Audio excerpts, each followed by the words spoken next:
getting into the idea of like having a favorite lift, or, you know, like, what's your favorite lift, Sam? Which one do you like the most? Okay, man, I like it all. They're all different.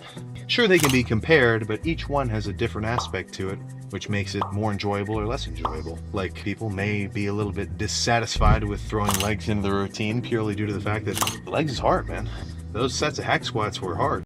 But this pump, not my craziest lift in terms of the intensity. Every set, I definitely pushed it pretty hard. And not being that intense is kind of just part of the deal with cutting. Obviously, I can't just sit on the whole stack and smack set after set. You know, I get a little bit more fatigued. Squeezing sets, followed by kind of, you know, muscular, egotistical swinging the weight around sets. It sounds about right. Actually, I didn't even do that much of that. I only did that for the cable rows. The time commitment isn't so crazy with just days that are one muscle group.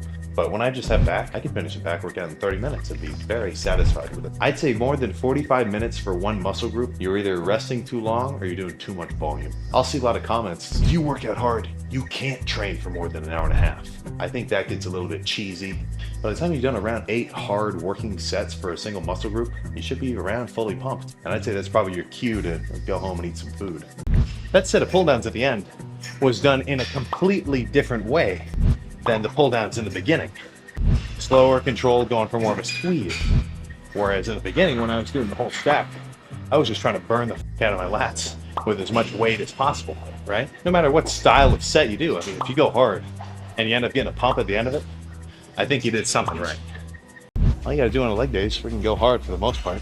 As long as you got a pretty solid amount of volume of hamstrings and quads in combination, all you really have to do is try to push through that burning sensation. Just listen to the music for a second. How much of that time was actually spent doing my sets? Half, maybe even less than that.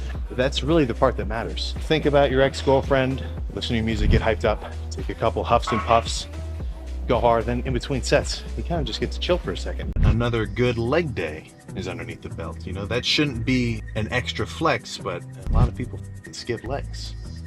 I don't understand it, man. Come on, don't you want some big freaking trunks? Don't you want some oaks holding your torso up? 99.9% of everybody does not have legs that are too big. You're never gonna wake up, walk around one day in shorts and have somebody say to you, dude, you know you have to hit upper body too, right? You know your whole physique isn't just your legs. Everybody's legs can be bigger. It's fucking almost impossible to get your legs too big. So, no reason not to hit them. So what was the pre-workout meal which powered this pump? Got 2 spicy chicken sandwiches from Wendy's. When you hear that, and then you consider the fact that I'm dieting down right now, I'm sure of some initial responses. Holy dude, Sam isn't following. He's not a diet, he's eating Wendy's? I did not eat Wendy's. I ate 50 grams of protein, 30 grams of fat, and 100 grams of carbs. I've got 250 grams of protein per day, 50 of fat, and around 250 of carbs. Now I can play around with the carbs and fats a little bit, but I'm still underneath those metrics. I'm still gonna finish the day at 2,500 calories. A post-workout meal in a bodybuilding deficit, what the hell am I gonna eat? Well, guess what? I actually got something. A foot-long turkey sandwich from Subway. I love this.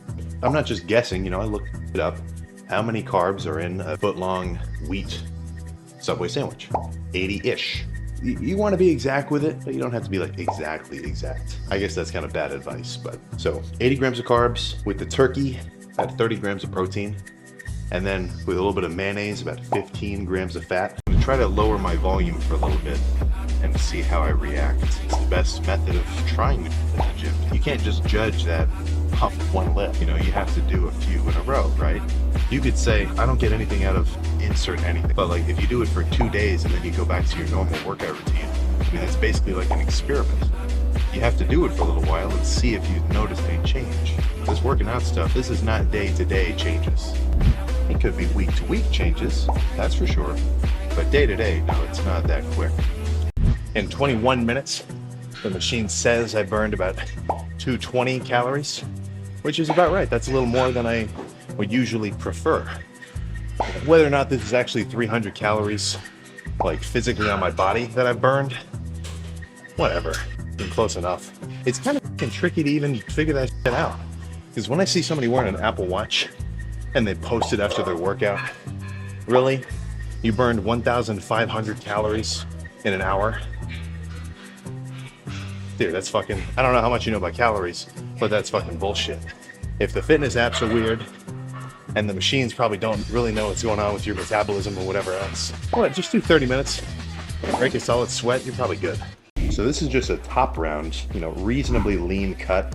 This is about 60 grams of protein worth of that top round. Probably I'd say 10 of fat. And then I was just kind of curious, like this isn't me going primal, but I saw these bison steaks. I just kind of wanted to try it out. It seemed interesting. The macros look pretty good too, a lean cut. For these two, it's gonna be about 70 grams of protein and 8 grams of fat. I was really getting into the ribeyes at the end of the bulk. Each one has 30 or 40 grams of fat. It's not conducive to a diet at all. I was kind of lazy, so I didn't want to actually like get a pan out and cook it. I wouldn't recommend this for like a lot of eggs at once. You can just oil up a bowl, right? Pour them in, whatever, add a plate, and put them in the microwave.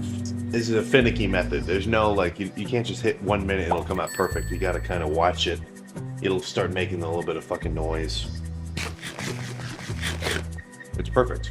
I did this in my freshman dorm for a while because they just had a microwave and a fridge and a sink. There was no actual stovetop. This was the fucking classic method for getting protein in.